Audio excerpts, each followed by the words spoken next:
আজি আপোনালোকক এটা ভিডিঅ'ৰ যোগেদি দেখুৱাম যে এখন ফাৰ্ম কৰিবলৈ হ'লে আপুনি কি বস্তু আপোনালোকক দৰকাৰ। আজি মই উপস্থিত আছোঁ আমাৰ গোলাঘাটৰ লক্ষীপুৰ 4 নম্বৰ গাঁৱত আৰু তাতে এজন বন্ধুৰ ওচৰত আহিছোঁ। তেখেতে মোৰ ভিডিঅ' চাই থাকে আৰু ফাৰ্ম কৰিবলৈ মন কৰিলে আৰু মই যেনেধৰণে চক নেট দিছোঁ, গোটেই বাউণ্ডেৰী এটা বেৰি ৰাখিছে নেট দি পেলাই, খুব ধুনীয়াকৈ আৰু সকলোখিনি বনাই ৰাখিছে। আৰু আজি আপোনালোকক এখন ফাৰ্ম কৰিবৰ কাৰণে যি বস্তু দৰকাৰ মই সকলোখিনি লৈ আনিছোঁ। তেখেতে প্ৰথম লোকেল মুৰ্গী পালন কৰিব 500 প্লাছ হাঁহ পালন কৰিব 200, সকলোখিনি লৈ আনিছোঁ। চক এইটো 450 GSMৰ হেক্সানেট লৈ আহিছোঁ, যিটো আমাৰ হাঁহৰ বৰ্ডিঙৰ কাৰণে খুব ভাল। আপ টু ORSৰ পেকেটলৈকে মই লৈ আহিছোঁ আৰু এইখিনি সকলোখিনি আছে। চক হাঁহ মুৰ্গী আৰু এইফালে দানা, প্ৰিষ্টাৰ্টাৰ দানালৈকে মই আজি লৈ আহিছোঁ প্ৰথমবাৰৰ কাৰণে। আৰু এনেধৰণে ধৰি লওক বেলেগ ফাৰ্মত গৈ পেলাই মই এনেধৰণে দানাৰ পৰা ধৰি সকলোখিনি বস্তু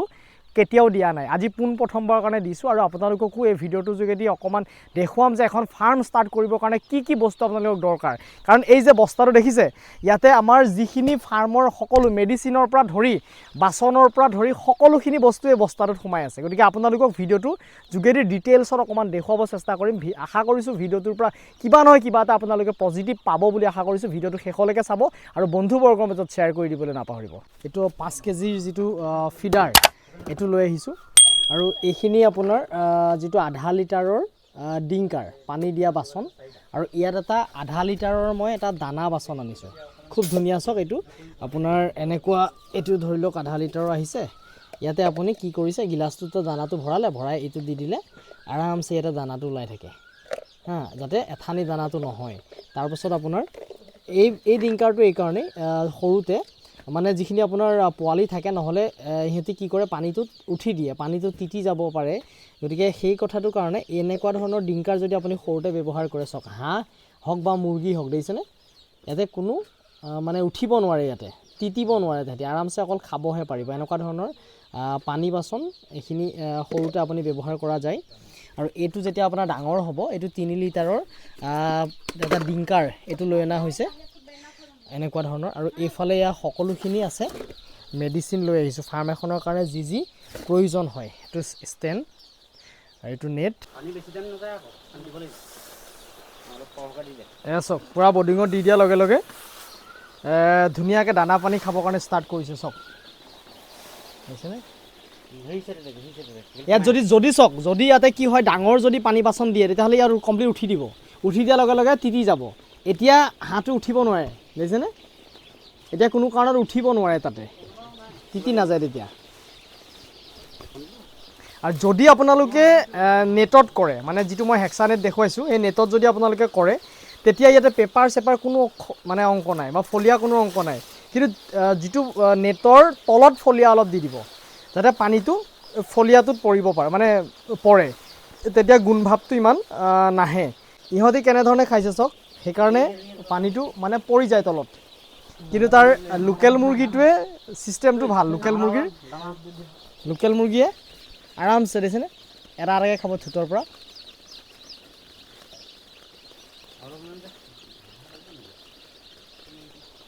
নমস্কাৰ। তোমাৰ অকণমান পৰিচয়টো দিয়া। নমস্কাৰ, মোৰ নাম জান দাস, হয়, গোলাঘাট লক্ষীপুৰ। এতিয়া কেনেধৰণে তোমাৰ এই ফাৰ্মিং মানে কেৰিয়াৰত আহিবলৈ মন গ'ল? মহাৰাষ্ট্ৰৰ এজন ল'ৰা ভিডিঅ' চাই পিনে তাৰপৰা আপোনাৰ ভিডিঅ'ও চাওঁ। হয়, এনেকৈ মহাৰাষ্ট্ৰৰ ল'ৰা এজনৰ মানে ভিডিঅ' চাই বহুত ভাল লাগিলে। আচ্ছা, মই তেতিয়াই ভাবিলোঁ যে ময়ো এনেকৈ লোকেল মুৰ্গী ফাৰ্ম কৰিম। তেনেকৈ আৰু তো মানে তেখেতে ভিডিঅ' চাই আগ্ৰহ প্ৰকাশ কৰিলে যে ফাৰ্মিং কৰিবৰ কাৰণে, তাকো চক মহাৰাষ্ট্ৰৰ এজন যুৱকক চাই পেলাই। গতিকে এইটো এটা কোনোবা এটা আদৰ্শটো লাগিব, কাৰোবাৰ এটা কিবা এটা উৎসাহজনক কোনোবাই এইটো দেখাব লাগিব। গতিকে তেখেতে মহাৰাষ্ট্ৰৰ সেই যুৱকজনেই তেখেতৰ মানে এই ব্যৱসায়ত আহিবৰ কাৰণে মন মেলাৰ এটা মানে মেইন কাৰণ। মোৰো ভিডিঅ' সেই ছ'চিয়েল মিডিয়াত দেখা পালে, তো তাৰ পাছত ফোনত কথা পাতিলে। কিন্তু আজি এই যে চক মই 700 পোৱালি ইয়াতে যে মই লৈ আহিছোঁ, তেখেতৰ পৰা মই 1 টকা পইচাৰ এডভান্সো লোৱা নাই। লৈছোঁনে? নাই 1 টকা পইচা মই এডভান্স লোৱা নাই, বৰঞ্চ তেখেতক এইখিনি পোৱালি মই তেখেতৰ কাৰণে আনিছোঁ। আৰু সম্পূৰ্ণ দানা, একদম 1 পেকেট দানা প্লাছ এই গোটেইখিনি বস্তু যাৱতীয় A to Z ORSৰ পেকেটলৈকে তেখেতক মই লৈ আনিছোঁ ফাৰ্মত। আজি বিভিন্ন জেগা অসমৰ গোলাঘাট ডিষ্ট্ৰিক্টৰ পৰা যিমান জেগালৈকে গাড়ীৰ সুবিধা আছে, সিমান জেগালৈকে মই কিন্তু এই পোৱালিৰ ছাপ্লাই কৰাৰ এটা চেষ্টা যিহেতু কৰি আছোঁ, তাকো A গ্ৰেডৰ পোৱালি। আজি আপোনালোকে এটা দেখা পাব, এতিয়া চাওক হাঁহ পোৱালি যদি আপোনালোকে চাই ইয়াতে গ্ৰথটো আৰু আনি দিয়া ব্ৰডিঙত দিয়াৰ লগে লগে চাওক দানা পানী খুব ধুনীয়াকৈ খাইছে শিৱসাগৰ ডিব্ৰুগড় সকলো জেগাতে এনেকুৱা ধৰণৰ কোৱালিটিৰ পোৱালি মই আজি ছাপ্লাই কৰিছোঁ এইখিনি মুৰ্গী পোৱালি চাওক এ গ্ৰেডৰ পোৱালি হ'লেও ভালো লাগিছে নতুন যুৱক এজনে ফাৰ্মিঙত মানে আগ্ৰহ প্ৰকাশ কৰি পেলাই এনেধৰণে কৰিবৰ কাৰণে চেষ্টা কৰিছে আৰু এটা যিখিনি কথা মই কোৱালিটিৰ কথা মই জানিম তুমি আজি প্ৰথমকৈ যিটো কৰিছা এই পোৱালিৰ যিটো কোৱালিটি এইটো তুমি কেনেকুৱা পাইছা ধুনীয়া পাইছোঁ ভাল কিবা প্ৰব্লেম পাইছা নে নাই পোৱা মানে মই যেনেধৰণে তোমাক কৈছোঁ কথা দিছোঁ তেনেধৰণে মই তোমাক কৰি দেখুৱাইছোঁ নাই কৰিছে 100%। গতিকে এনেকুৱা আমি চব জেগাতে সেইটো কৰি আছোঁ আজি অসমৰ প্ৰায় ডিষ্ট্ৰিক্টলৈকে যিটো ডিষ্ট্ৰিক্টত আমাৰ যিটো গাড়ী সুবিধা আছে এনেকুৱা ধৰণৰ যুৱকক বা এনেকুৱা ধৰণৰ মানে উঠি অহাৰ বহুত যুৱকে আমি এনেধৰণে চেষ্টা কৰি আছোঁ যাতে ফাৰ্মিং কেৰিয়াৰত মানে আহি এটা কিবা এটা স্বাৱলম্বী হোৱাৰ চেষ্টা কৰিছে আৰু এতিয়াতো এনেকুৱা হৈ আছে আমাৰ বেষ্ট বাই বেষ্ট বিভিন্ন জেগাত বেষ্ট বাই বেষ্ট কৰি আছে আমাৰ পৰা পোৱালি লৈ পেলাই হাঁহ পোৱালিয়ে হওক মুৰ্গী পোৱালিয়ে হওক বিকি আছে পোৱালি লৈ আছে এনেধৰণে আমাৰ এটা খুব ধুনীয়াকৈ এটা চিষ্টেমেটিক আমি গোটেই ব্যৱসায়টো কৰিবৰ কাৰণে চেষ্টা কৰিছোঁ আৰু এইখিনিয়ে পোৱালি আৰু এজন দাদা আছে তেখেতে ফাৰ্মিং লাইনত জড়িত মানে তেখেতে ব্ৰইলাৰ ফাৰ্ম কৰি আছে এই দাদা ব্ৰইলাৰৰ লগত ক'ৰবাত জড়িত হৈ আছে ফাৰ্মৰ লগত জড়িত হৈ আছে মই তেখেতক অকণমান চিনাকিটো হওঁ ধুনীয়াকৈ ইয়াতে গোটেই কামখিনি কৰিছে দাদা অকণমান আপোনাৰ পৰিচয়টো দিয়ক হয় মোৰ নাম শ্ৰী জিতেন দাস মোৰ গাঁও লক্ষীপুৰ 4 নং ব্লক আৰু মই 120 ফুট আৰু 100 ফুটৰ দুখন ফাৰ্ম আছে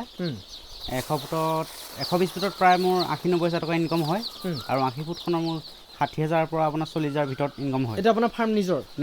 আচ্ছা তেখেতে ব্ৰইলাৰ ফাৰ্মৰ লগত যিহেতু জড়িত সকলোখিনি কথা জানে আৰু ইয়াতে নিজে আহি পেলাই গোটেইখিনি পৰিচালনা কৰিছে আপুনি ব্ৰইলাৰ ফাৰ্মটো কৰি আছে ইয়াত যিখিনি মই পোৱালি দিছোঁ কেনেকুৱা পাইছে বহুত উন্নত পাইছোঁ মানে মই যিখিনি সোণালী আনিছিলোঁ আগত তাতকৈ বহুত উন্নত পাইছোঁ আপুনি যথেষ্টখিনি মানে এইখিনি দাদা লোকেল মুৰ্গী পোৱালি হয় আপুনি সেইখিনি সোণালী আনিছিলে কিন্তু পাৰ্থক্যটো পোৱালি পাইছে নাই পাৰ্থক্যটো আছে কিন্তু 100% আছে 100% আছে মানে যিমানটো মানে স্পীড ঘূৰিছে মই পোৱালি আনোতে সিমান স্পীড ঘূৰা নাই কিন্তু এইখিনি যথেষ্টখিনি মানে সবল হৈ আছে ক'বলৈ গ'লে পোৱালিখিনি সেইখিনি পোৱালি এইখিনি পোৱালি আমি অসমৰ প্ৰায় জেগালৈকে আমি এনেকুৱা ধৰণৰ পোৱালি মানে পঠাই আছোঁ হয় গতিকে আজি সেই যিখিনি হাঁহ পোৱালি আপোনালোকে দেখা পাইছে সেইখিনি হাঁহ পোৱালি ডিব্ৰুগড় গৈ পাইছেগৈ হয় শিৱসাগৰ পঠাইছোঁ আজি ৰাতিপুৱা তো তাৰ এইখিনি পোৱালি মই ইয়াতে আনিছোঁ গতিকে আপোনাৰ মতে পোৱালিত আমি একো প্ৰব্লেম নাই পোৱা এইখিনি চাওক এইখিনি আমি মিছাকৈ কোৱা নাই বা মই জোৰ জবজ কোৱাইতো তেখেতৰ হতুৱাই মই কোৱা নাই আজি মই ইয়াতে প্ৰথমবাৰ আহিছোঁ তেখেতক মই প্ৰথমবাৰ লগ পাইছোঁ এনেধৰণে আহি পেলাই আপোনালোককো দেখুৱাবৰ কাৰণে চেষ্টা কৰিছোঁ আৰু এতিয়া মই চাওক তেখেতে এটা ঘৰ বনালে এই ঘৰটো যিহেতু 500 মুৰ্গী পোৱালি লৈছে 500 মুৰ্গী পোৱালিৰ কাৰণে এই ঘৰটো কিন্তু সৰু হৈছে মানে স্কোৱাৰ ফুটৰ হিচাপত যদি চাই লোকেল মুৰ্গী আপুনি 1 স্কোৱাৰ মানকৈ এটা কিন্তু দৰকাৰ এইটো তেখেতে আৰু কি কৰিছে এটা বেৰ দিলে দেখিছে কমপ্লিট বেৰ দিছে তলটো মানে মচি দিছে এইটো ঠিকে আছে লোকেল আচলতে আপোনালোকে ফাৰ্মিঙত ফ্ৰেছ বতাহ মানে এটা ফ্ৰেছ বতাহ ফ্ৰেছ খাদ্য ফ্ৰেছ পানী এইখিনি বস্তু লাগিব আপোনাৰ যদি ফাৰ্মখনত বতাহ চলাচল হ'ব নোৱাৰে তেতিয়াও আপোনাৰ ফাৰ্মখনত কিছু প্ৰব্লেম হ'ব পাৰে গতিকে তেখেতক মই কৈছোঁ যে ইয়াৰ যিটো কামি এইটো এটা চিলিঙি টাইপ কৰি দিবৰ কাৰণে কাৰণ তেতিয়া বতাহটো মানে চলাচল হ'ব এই সকলোখিনি আপোনালোকেও কৰিব বুলি আশা কৰিছোঁ এনেধৰণে ফাৰ্মখন আৰম্ভ কৰিব আৰু বাহিৰত চাওক পাল দি দিছে যিটো এটা ঠাণ্ডা ছিজন অকণমান পাল দি ৰাখিছে আৰু এতিয়া এটা সমস্যা হৈছে এফালেতো বাৰু নেট দি ৰাখিছে এইটো এটা বেলেগ পৰ্যায়লৈ মই কৰিব নেটৰ যোগেদি গোটেইখিনি মেলিব দিনত কাৰণ লোকেল মুৰ্গী কৰাৰ লগে লগে এইটো বস্তুটো অলপ মেলিবই লাগিব ফাৰ্মিঙত যিহেতু আৰু এইফালে মেডিচিন চাওক মই প্ৰথম অৱস্থাত কি কি আনিছোঁ এইখিনি আপোনালোকক দেখাই দিছোঁ মেডিচিন বুলিবলৈ আপোনালোকক নৰ্মেলি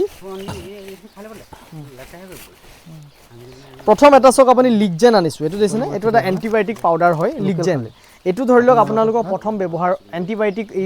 কাম কৰিব ই আপুনি ইউজ কৰিব লাগিব এই লিগজেনটো তাৰ লগে লগে আপোনালোকে কি কৰিব লাগিব এটা ভিমাৰেল এই বস্তুটো ব্যৱহাৰ কৰিব লাগিব দিনত যদি এণ্টিবায়'টিক খুৱাই ৰাতিলৈ আপোনালোকে ভিমাৰেলটো ইউজ কৰিব আৰু তাৰ লগে লগে আপোনালোকক কি লাগিব চাওক এটা কেলছিয়াম লাগিব এই কেলছিয়ামটো আপোনালোকে অষ্টভেট এইটো এটা আপোনালোকে কিনি আনিব ফাৰ্ম এখনৰ কাৰণে আৰু তাৰ পাছত আপোনালোকে এটা লিভাৰ এইটো ধৰি লওক মই ব্ৰটন লৈ আহিছোঁ এটা লিভাৰ টনিক আপোনালোকক লাগিব এইখিনি বস্তু এইকেইটা নৰ্মেলি এইকেইটা মেডিচিন হ'লে আপোনালোকৰ সদ্যহতে ফাৰ্মখন আপোনালোকে চালু কৰিব পাৰিব আৰু এটা ঘৰ বনাই লৈছে খুব ধুনীয়াকৈ ঘৰটো আচলতে পূবা পশ্চিমা হ'ব লাগে যাতে ৰ'দটো যাতে আপোনালোকে একদম খাৰা গুচি যায় আৰু ওপৰত টিং দিছে এনেধৰণে আৰু হাইটটো আপোনালোকে চাওক মোটামুটি 7 ফুট বা 8 ফুট এই হাইটটো কৰিবৰ কাৰণে চেষ্টা কৰিব কাৰণ এতিয়া গৰমৰ সময় হোৱাৰ লগে লগে কি হয় যদি আপোনালোকৰ হাইটটো ঠিকে আছে নে চাপৰ হয় এইটো মোটামুটি ঠিকে আছে যদি চাপৰ হয় তেতিয়াহ'লে কি হয় মুৰ্গীখিনি গৰম হ'লে দিনত থকাৰ এটা অসুবিধা হ'ব দিনততো আমাৰ লাইট আছে এতিয়াতো ধৰি লওক লাইট আছে খুব ধুনীয়াকৈ চক চলি আছে কিন্তু আমাৰ কিছুমান জেগাত আপোনাৰ কি হয় লাইটটো নাইকিয়া হৈ যায় নাইকিয়া হোৱাৰ লগে লগে আমি যেতিয়া প্ৰথম পোৱালি এটা যেতিয়া মানে হেৰি কৰোঁ ইয়াক আমি 37 ডিগ্ৰী টেম্পাৰেচাৰত ইয়াক কি কৰোঁ আমি পোৱালিটো জগাওঁ তাৰ পাছত ইয়াক প্ৰথম সপ্তাহত ইহঁতক 35 ডিগ্ৰী টেম্পাৰেচাৰ লাগিব 35 ডিগ্ৰী টেম্পাৰেচাৰ যদি ইয়াতে থাকে তেতিয়াহ'লে ধুনীয়াকৈ দানা পানী খাই দৌৰি থাকিব কোনো প্ৰব্লেম আপোনালোকৰ নহয় তে ইয়াতে যদি 35 ডিগ্ৰী টেম্পাৰেচাৰ নাপায় তেতিয়াহ'লে মুৰ্গীটো কি হ'ব চাওক দানা পানী এইখিনি কমকৈ খাব ষ্টাৰ্ট কৰিব লগে লগে সি দুৰ্বল হৈ আহিব ঠেঙৰ ফালৰ পৰা শুকাই আহিব তো সেই বস্তুটো আপোনালোকে মানে প্ৰথম সপ্তাহটো একদম ভালকৈ হিটটো দিবৰ কাৰণে চেষ্টা কৰিব ইয়াতে যদিও লাইট নহয় তেতিয়াহ'লে আপোনালোকে কি কৰিব পাৰে এতিয়া বাৰিষা ছিজন কাৰেণ্টৰ কিছু অসুবিধা আপোনালোকৰ হ'ব পাৰে তেতিয়া আপোনালোকে কি কৰিব পাৰে জুই দি পেলাই মানে একদম নৰ্মেলি জুই দিও তেলৰ টিঙত জুই দি পেলাইও আপোনালোকে হিট দিব পাৰে আৰু এটা গেছ বৰ্ডাৰ পায় যিটো আপোনালোকে চিলিণ্ডাৰ সহায়ত কামখিনি চলাব পাৰে খুব ধুনীয়াকৈ হা এই গেছ বৰ্ডাৰ দিলে গেছ বৰ্ডাৰটো আপোনালোকে চাব গেছ বৰ্ডাৰটো লগাই পেলাই আপোনালোকে গুচি নাযাব এটা নৰ্মেলি টেম্পাৰেচাৰত আপোনালোকে তাক এডজাষ্ট কৰিব যাতে সি দৌৰি থাকে আৰামছে দৌৰি থাকে অভাৰ যদি হিট হয় তেতিয়াহ'লে মুখখন সি মেলা ষ্টাৰ্ট কৰি দিব দেই সেইটো এটা হেৰি আৰু এতিয়া আপোনালোকে কি কৰিব চাওক ইয়াৰ হিটটো কেনেকৈ চেক কৰিব 35 ডিগ্ৰী হিটটো কেনেকৈ চেক কৰিব আৰু এই যদি পোৱালিখিনি আপোনালোকে চাই একদম খুব ধুনীয়াকৈ যদি এনেধৰণে খেলি কৰি থাকে দানা পানী যদি খাই থাকে তেতিয়াহ'লে আপোনালোকে ভাবিব যে তাৰ নৰ্মেল টেম্পাৰেচাৰত আছে যদি সি টেম্পাৰেচাৰটো কম হয় তেতিয়াহ'লে আপোনালোকৰ কি হ'ব ইয়াতে হেৰি থোপা পাতিব হা সেইটো আপোনালোকে বুজি পাব যে হিটটো কম হৈছে আৰু যদি অভাৰ হিট হয় তেতিয়াহ'লে মুৰ্গীখিনিয়ে চিঞৰিব আৰু মুখ মেলি থাকিব তেতিয়া গম পাব আপোনালোকে ইয়াতে বৰ্ডিঙত আমাৰ অভাৰ হিট হৈছে আৰু এতিয়াতো সকলোখিনি ঠিকে আছে আৰু লাইটৰ ব্যৱস্থাটো আপোনালোকে সেইটো কৰিব গেছ বৰ্ডাৰ দিব নহ'লে আপোনালোকে তেনেকৈ কৰিব পাৰে নহ'লে একো যদি আপোনালোকৰ প্ৰব্লেম হৈ যায় কেতিয়াবা ইনকেছ যদি আপোনালোকৰ লাইন নাথাকে তেনেকুৱা গেছ বৰ্ডাৰ ছিষ্টেম নাথাকে তেতিয়া আপোনালোকে কি কৰিব চাওক এটা ব্লেক বৰ্ডিং ছিষ্টেম আপোনালোকে কৰিব পাৰে মানে মুৰ্গীখিনিক থোপা পাতিব নিদিব আন্ধাৰ কৰি দিব একদম কমপ্লিট আন্ধাৰত মুৰ্গীখিনি একদম ভাগকৈ আপুনি ৰাখিব যাতে বেছি ভাগ নহয় 10টা 15টা 10টা 15টা 20টাটো বেছিয়ে হৈ যায় তেনেধৰণে আপোনালোকে ছাইড কৰি পেলাই গোটেই মুৰ্গীখিনিক ৰাখিব তেতিয়া কি হ'ব চাওক সি কষ্ট পাব বা তেতিয়াহ'লে কিন্তু মৰ্টেলিটি হোৱাৰ আপোনালোকৰ চান্সটো খুবেই কম থাকিব তেতিয়া ইটো সিটো গাত উঠিব নোৱাৰে বেছিকৈ সেইটো এটা আপোনালোকে একদম ইমাৰ্জেঞ্চি ক্ষেত্ৰত ব্লেক বৰ্ডিং ছিষ্টেম আপোনালোকে কৰিব পাৰে সেইটো এটা মই আপোনালোকক ক'লোঁ গতিকে হাঁহৰ যেতিয়া বৰ্ডিং কৰিব হাঁহৰ বৰ্ডিংটো আপোনালোকে নেটৰ ছিষ্টেমত আপোনালোকে কৰিব চেষ্টা কৰিব যিটো মই আনি দিছোঁ এতিয়া দিয়াৰ লগে লগে চাওক ভিজি গৈছে দেখিছেনে পেপাৰটো ভিজি গৈছে ভিজাৰ লগে লগে সিহঁতি এতিয়া ঠাণ্ডা পাব গাটো তিতিব ঠাণ্ডা পাব যদি আপোনালোকৰ নেটৰ যোগেদি কৰে তেতিয়াহ'লে এই পানীটো ডাইৰেক্ট তললৈ পৰি যাব কিন্তু নেটটো চব নেট নহ'ব আপোনালোকে 45 GSM নেটহে কিন্তু হ'ব যাতে তাতে ঠেংটো পাৰ নহয় গতিকে এইখিনিয়ে কথা নৰ্মেলি আপোনালোকক দেখুৱাব বিচাৰিলোঁ আৰু উদীয়মান যুৱকজনে নতুনকৈ ফাৰ্ম আৰম্ভ কৰিব বিচাৰিছে এনেধৰণে যিমান পাৰোঁ মই চেষ্টা কৰিছোঁ তেখেতক অকণমান গাইড কৰিবৰ কাৰণে আৰু আপোনালোকেও আশীৰ্বাদ দিব যাতে ফাৰ্মিং কেৰিয়াৰত অকণমান সফল হ'ব পাৰে গতিকে আজিৰ ভিডিঅ'টো ইমানেই যদি ভিডিঅ'টো ভাল লাগিলে বন্ধুবৰ্গৰ মাজত শ্বেয়াৰ কৰি দিবলৈ নাপাহৰিব ধন্যবাদ